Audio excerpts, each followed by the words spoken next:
Well, probably about almost 6 years ago, a friend of mine told me to write a list of qualities I wanted in a husband, which I thought was funny because usually people are like, don't write a list, you'll never get somebody who has all of them. So I wrote my list. It was in 2008. I just knew when I read that list that Tyler was everything on there and he was the perfect guy. And I actually have my list. Okay, so it says list for my husband. Spiritual, loving, honest, successful, kind, obedient, graduated from BYU. Smart, must be smarter than me. Supportive of my talents and choices. Helps me be who I want to be. Likes to spend time with me, never puts me down. Patient, going to be a good father. Wants our home to be a haven of peace. Respects his priesthood. Respects himself and me. Motivated for his family. Loves to travel. Appreciates gifts and talents and blessings. Humble. Listens to the Spirit. Knows the gospel and lives it. Returned missionary. Honorably served. Leader and example to fellow men. Respects his mother and sisters, women, parents, and friends. Likes to read and loves history and music. Forgiving, funny, and fun. That's my list. Every single thing on there. Some say love is a burning thing, that it makes the fire ring. Oh, but I know love as a fading thing, just as fickle as a feather in a stream. See, honey, I saw love. You see, it came to me. It put its face up to my face so I could see. Yeah, then I saw love disfigure me into something I am not recognizing.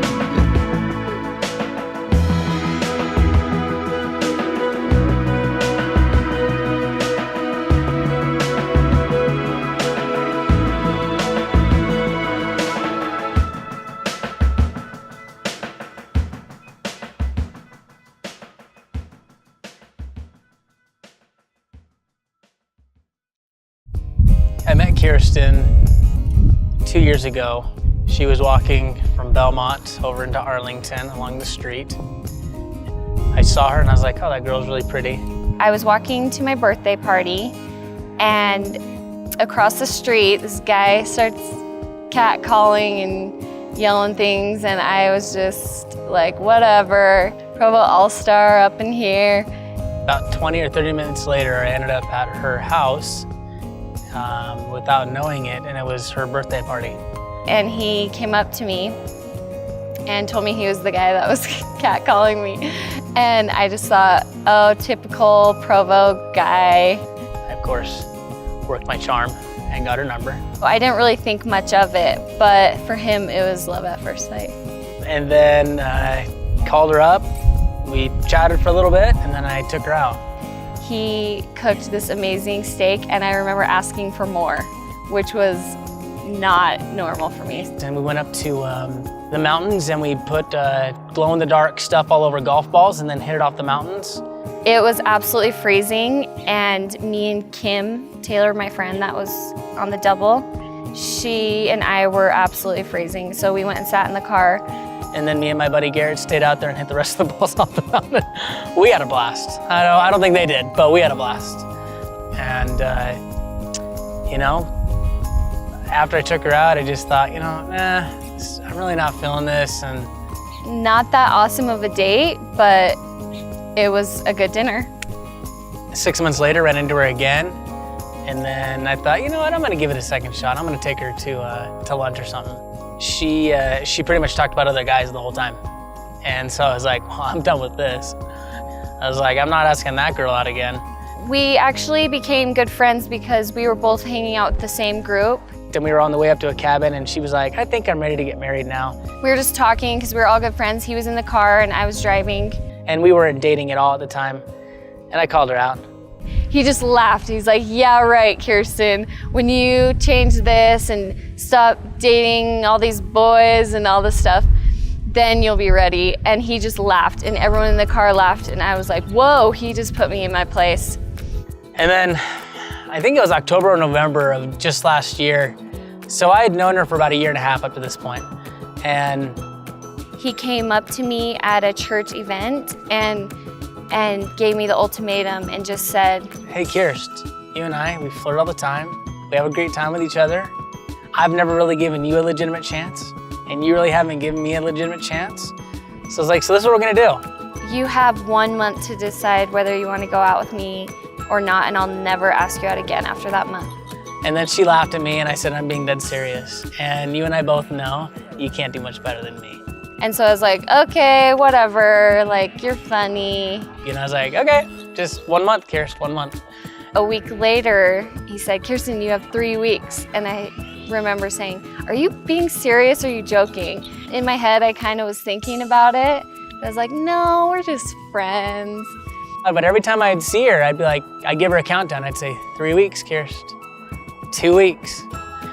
And then I think 1 more week later, he came up to me in a group of all my friends. You know, I put my arm around Kirsten, I put my arm around one of her friends. I said, hey guys, Kirsten has 2 weeks to get ready to go on a date with me. Otherwise, she will blow this chance forever and ever, and I will never ask her out again. And wouldn't that be the biggest mistake of her life? Anyway, so I said, you know what, I gotta go. And she's like, well, where are you going? And I was like, well, I've got a date tonight. And she got jealous. And I said, well, are you jealous? And she said, well, yeah, kind of. And I said, well, you got 2 weeks to get ready to go on a date with me. Until then, you really have no say. Put my arm around her and gave her a hug and walked away. And suddenly I had intervention. Like, all my girlfriends sat me down, my sister, and they all just said, you have to give him a chance, you have to date him. While I was on my date, she sent me a text that said, okay. And he said, okay, what? With a smiley face. She said, okay, let's do it. And then I threw my phone like a little teenager. And I just kind of kept doing this because it was fun. And then I said, okay, let's do what? And then we went back and forth and we bantered, and I was being a little bit of a, you know, brat, but it was fun. And so I think it progressed to a point where she was trying to debate whether, you know, is this gonna work? And so she just kind of needed to like see if there was chemistry. I think I kind of knew instantly, but I was really scared. So I really wanted to give it a shot, and so I was just kind of holding back and just kind of seeing how things evolved. She was up in Canada over the Christmas break, and I was in California, so we Skyped almost every night. And I just knew because I missed him. I never missed guys. I even told my grandma and grandpa, I'm like, I think I'm gonna marry this guy. And I had no idea, we didn't even kiss yet. And she's like, I'm gonna marry him, this is gonna be my husband. And she would like tell all her friends, and she'd like carry her laptop around and be like, oh, this is Tyler. And then when we'd be done Skyping, she'd be like, oh, that's the guy I'm gonna marry. From that point on, it was pretty much game over. So I had the ring for a while. It actually kind of bugged her how long I had the ring. That was my bad because we went ring shopping in January and I waited and waited and I wanted to die. It was the longest wait ever. I kept telling her that the ring people had messed up, and they really had messed up, and they had made the wrong size, so I had to go get it resized. But then I had the ring for a couple weeks, and I was just trying to figure out what was the best way to do it and how was I gonna surprise her. And so I didn't want anybody to know because I wanted it to be an ultimate surprise, like nobody knew. So one day I took off work and I went up the canyon and I started looking at different spots. And then as I was driving back down, I looked up to the right. There was this really nice, beautiful, old looking place. And I saw this old couple just kind of sitting outside, and I thought, well, it doesn't hurt. Might as well go ask. So I went up and I sat down with the guy and I said, hey, you have a really pretty property. I was wondering, how much is it gonna set me back to propose to my girlfriend here at this property? And anyway, he got me a good deal. And then that day I literally just went home and I called her family up and said, hey guys, I'm gonna propose tonight. I called my family up, said the exact same thing. I said, I'm proposing at 7 o'clock at night. This is where it's at, here's the address. I would love for you guys to be there. I had kind of planned a date. I said, honey, let's go do something super romantic and nice tonight. And so I was like, oh yeah, this is it. And I said, well, do you have anything you wanna do? And then I was like, no, this is definitely not it. I'm planning our date. We're just going out. she kind of just played right into it, and she was like, let's go up the canyon and go on a nature hike. And I was like, perfect. We were driving up the canyon, and he's like, where do you want to go? I'm like, I don't know, wherever. And I was like, oh, honey, look at that really pretty place right there.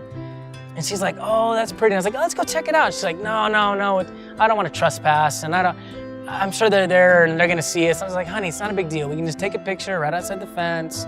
We're totally good. So we stop, we get out, we're taking pics, and I'm like, honey, let's just go walk out. And I was like, oh, look at all these flowers and candles. and I knew it was it, and I just started jumping for joy because I was so grateful. And so as I walked in, there was a bench with a couple dozen roses, and then the ring opened. All I remember is getting down and saying, like, will you marry me? And that's all I remember. So I don't know what he said, but I remember what I said. I said, Tyler, I would be honored to marry you. All of our family started coming out of the trees. It was the coolest thing because everyone was there, but we also had our own little private moment, so I liked that. A long time ago, I remember thinking, I want to feel honored to marry my husband, like a true honor to be his wife. And so I just felt like it was the perfect word to say, and maybe way cheesy, but I really felt that way. So it was perfect. Kirsten, I love you very much. I'm just very grateful for you. I'm excited to start a family together and to have little Rugrats with you, to take on this adventure life and beyond.